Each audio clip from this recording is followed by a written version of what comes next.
Scientific thinking and the ability to choose between your different thought patterns is all very interesting, and it's all very powerful. However, if it were enough, then we would have a very sort of cut and dried, step-by-step way to not only build knowledge, but also to use knowledge, how to deploy your efforts in a way that we would be able to just show every single person the right way to live. And in case you haven't noticed, the question of what the right way to live is the dominant question of human history, and something that perhaps even drives our very purpose, looking for such a purpose. And it would be nice if I could tell you that there were a structure or organization or institution that were better at this than any other one. I remember distinctly being in a world religion class my sophomore year of college, and having the professor say that the one question that every religion tries to answer is, what is the good life and how do I live it?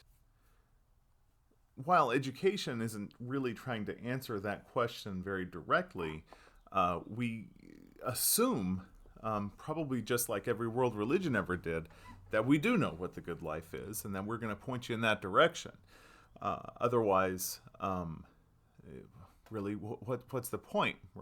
In education, we're constantly selling this notion of self-betterment, of being more productive, more intelligent, of earning more, and all these other things that fit our modern myth of what the good life is.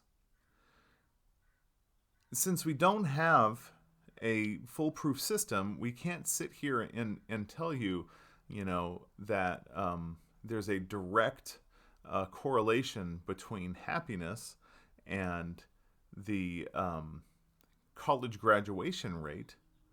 What we're selling largely becomes based on other markers and other ideas than what a religion would often be peddling, depending on your time and place and everything else within the world's history.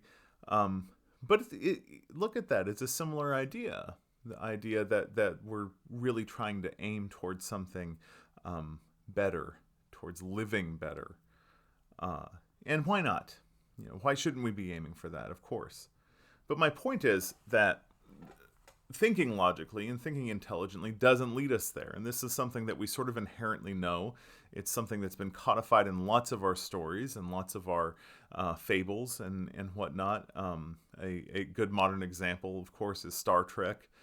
You've got Mr. Spock, who's the intelligent side of humanity, and he is struggling with the sorts of emotional choices that skew a person away from living a logical life, and that assumption that the logical life is the best path.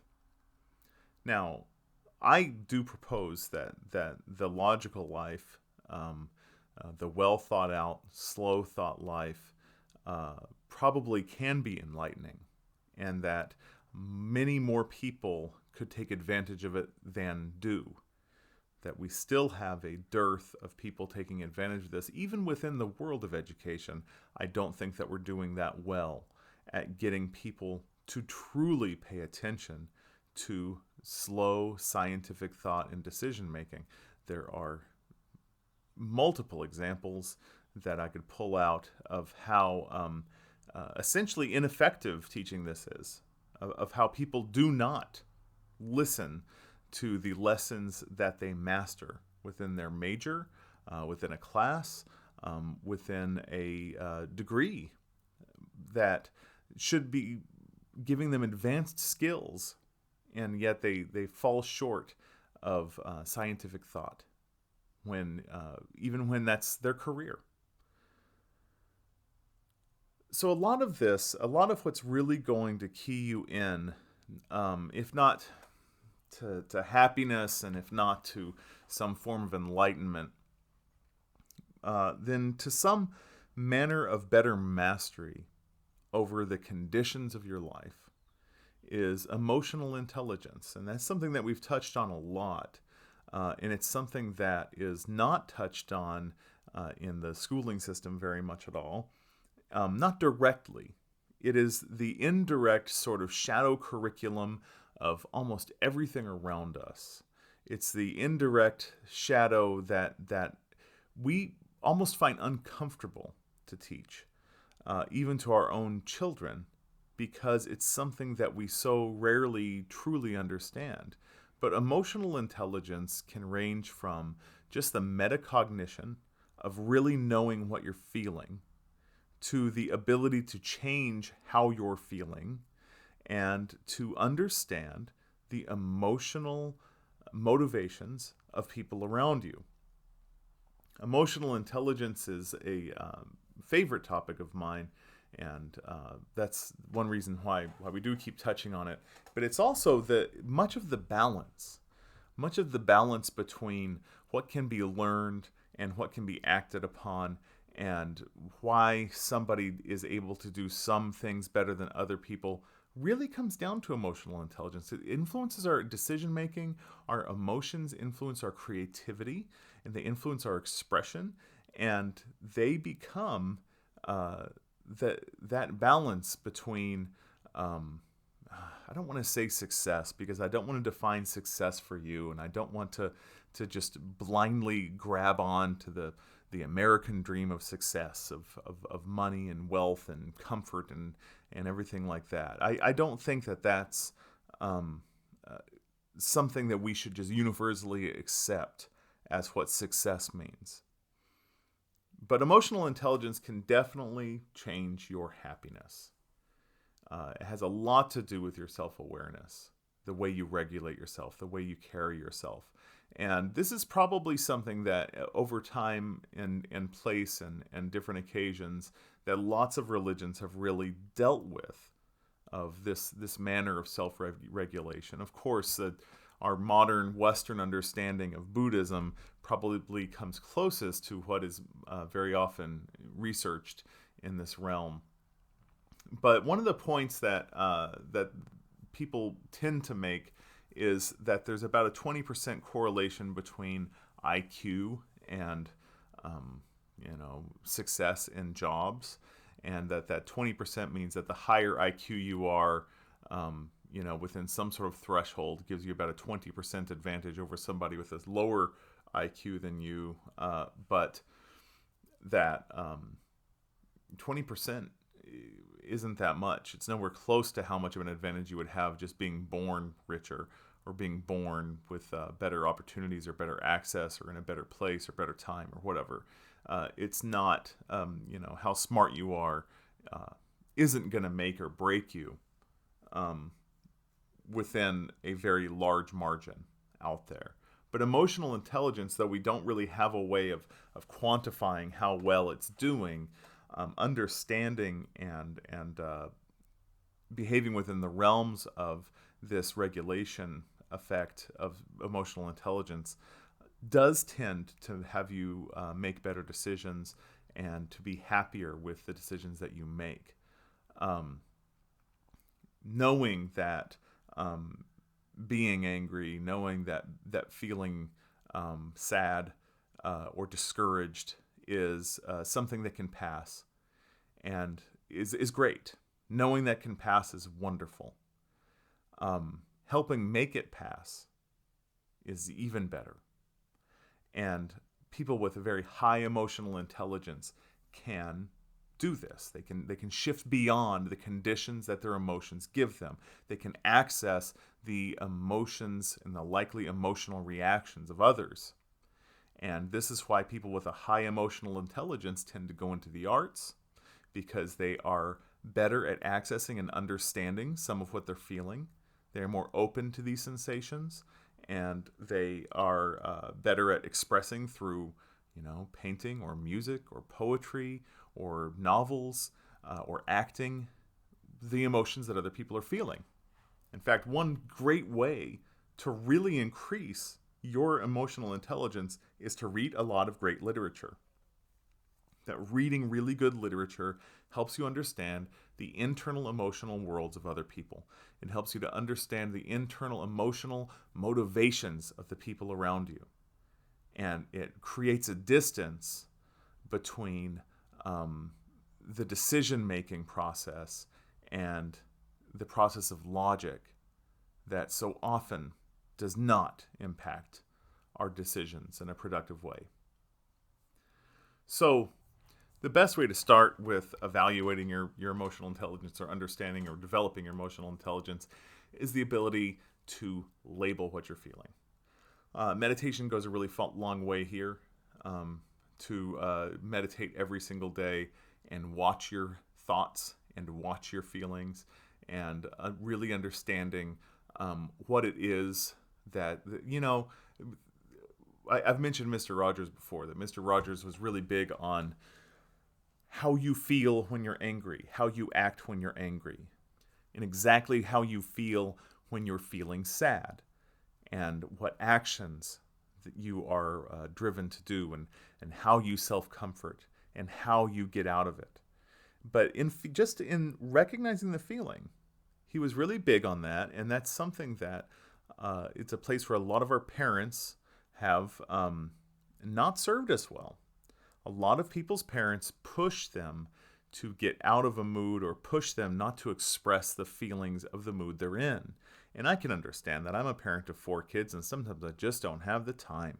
Sometimes there's a breakdown or a fight or someone's angry, and I just, you don't want to deal with it. And you tell them just to straighten up. You tell them to stop it. And this sort of smothering of what it is that you're feeling makes it where the only sort of feeling that you're, more or less allowed to access is happiness. And of course, happiness is a great feeling. We love to be happy.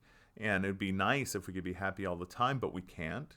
The average mood lasts about 20 minutes or so. And, 20 minutes to 40 minutes. And we cannot forever indulge in that happiness. But we shouldn't be stung twice. If you're angry or if you're upset or if your feelings are hurt, you should not have that negative feeling sitting inside you and the guilt of having that feeling. When you're allowed to let that guilt sit on top of those feelings long enough, what happens is guilt becomes the primary feeling. And this can lead to worry and anxiety and everything else. Worry is another good example of a feeling that has a tendency to stick around far beyond its welcome time in some people. And this is because worry can become a sort of superstition for people. People can start worrying about something, and usually when you worry, you tend to jump in somewhere to the worst case scenario. You start worrying that the very worst thing is going to happen. Your spouse is out at work, and you begin to worry about them because it's raining or something. And you don't worry that they're going to get in a fender bender on the way home. You worry that, they're going to come to a hydroplaning stop into the car in front of them on the freeway, and then a big rig is going to plow into them and mash them into smithereens. And when that doesn't happen, which is most of the time, you get this little boost in your mind. You get this little endorphin of, hey, that didn't happen. And that's nice. But what it does is it sort of gives you the message that it was your worrying that made that not happen. That worrying about that directly happening prevented it from happening. And therefore, you did the right thing. That your worrying took care of something. We are often, not on the surface, but just one level below the surface, aware of this little tiny superstition in our mind that you get a certain amount of work done by worrying. That worrying about an assignment, worrying about a loved one, worrying about the outcome of a medical test is somehow minimally productive, but productive nonetheless. That there's a certain amount of worry you have to get through in a day in order to get past something difficult. And none of that is true. And we know that none of that is true. We know that our worry does not affect the world around us. And we know that it creates a loop in our minds of this constant little reward when the worst case scenario doesn't happen. And so thus, we can develop some really powerful anxiety problems. So being aware of things like this can help you to recognize the state that you're in and recognize the moods and feelings that haunt you and recognize the ways that ultimately you can get out of those moods and feelings and loops. And it's not easy. Therapy is great for this. Sometimes medication is necessary for this. And remember, I'm not your therapist or your doctor, so don't listen to me. If any of this is ringing a bell, you probably need to talk to somebody who's a professional. But it is the very first step to start labeling what you're feeling, to really recognize it and really label it and understand that what you're feeling has an impact on decisions that you make. What you're feeling has an impact on the quality of your day, and that is ultimately the quality of your life. The quality of any given day is the quality of your life. And this is stuff that's important to remember. And if you're able to do this enough, you're able to polish and refine your feelings enough, then you don't have to sit in unpleasant feelings for very long. You don't have to get stuck in these loops, and you can start pulling yourself around. And you can also reduce things like panic and make slower, more sober decisions, even in emergency situations. That's really valuable, you guys. That's really valuable. It is really valuable not to lose your temper at work. It is really valuable not to lose your mind in an emergency. These things are not soft skills like we would suggest by not ever teaching or addressing them. They are like right up front important things that happen every day. And it's a good thing that we're emotional creatures who do have a sense of this internally, even if we haven't articulated it, and even if we haven't been taught it. We tend not to lose our temper at work. We tend not to get into such worry that we think that everybody around us is talking about us. But these are things that we can get stuck in all the time. You're more likely to live a healthier life, literally, by keeping your worry low. You're more likely to live a better life by being more optimistic. Our optimism can drive us. You're happier when you're optimistic too. And I don't want to just sit here and sell you snake oil and tell you that you need to be a Pollyanna and say that I have the key to happiness here. But I can tell you that between an optimistic person and a pessimistic person living the same life, the quality of the optimistic person's day is much, much better. And what am I talking about with optimism? I'm talking about looking forward to and hoping for the best outcome possible and being able to bounce back when that doesn't happen. Now, a pessimistic person will tell you that an advantage of being a pessimist is that you're rarely disappointed. That if you expected something really bad to happen and it's better, that this gives you a little bit of happiness there. It wasn't as bad as you thought it was going to be. And if you're expecting something bad to happen and something bad did happen, that, okay, well, you were right, and that's a little bit nice too. And pessimistic people will very often hold on to that little bit of rationale, and they're not exactly wrong. The problem is when you stretch that out over a long time, you start to lose motivation. That a pessimistic person, when they get bad news about a test or a grade, that they are not likely to expect to ever get better. That they think that this test or grade is nothing more, or nothing less than a prognosis. That this is how they are. That this is a diagnosis of who they are. And they're not likely to try to improve. An optimistic person will go, whew, dang, that's some really bad feedback. And I better do better next time. And I better work harder next time. And they're going to expect that they will be able to do it. And expecting that you are able to do it is basically doing it. Because there's no task or test or whatever that's set before us that is undoable. Some tasks might be undoable. If you're fighting a chronic illness, optimistic people tend to live a little bit longer than the negative people, even in a chronic illness. They tend to get sick less often. When we're talking about non-chronic illnesses, their immunity tends to be higher. So there are tons of advantages to being optimistic. Forcing yourself to be optimistic is not a reality, but you can slowly and surely shift yourself away from pessimism and towards optimism. You can slowly and surely let your natural pessimism be disrupted by optimistic thoughts. When you find yourself dreading the outcome of something, you find yourself being worried about the imminent doom of your lifestyle, you can catch yourself and say, okay, nothing has happened yet. What if this works out?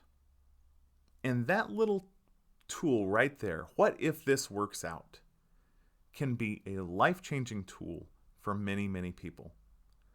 It's just that little disruption that will stop the pattern of negative thinking.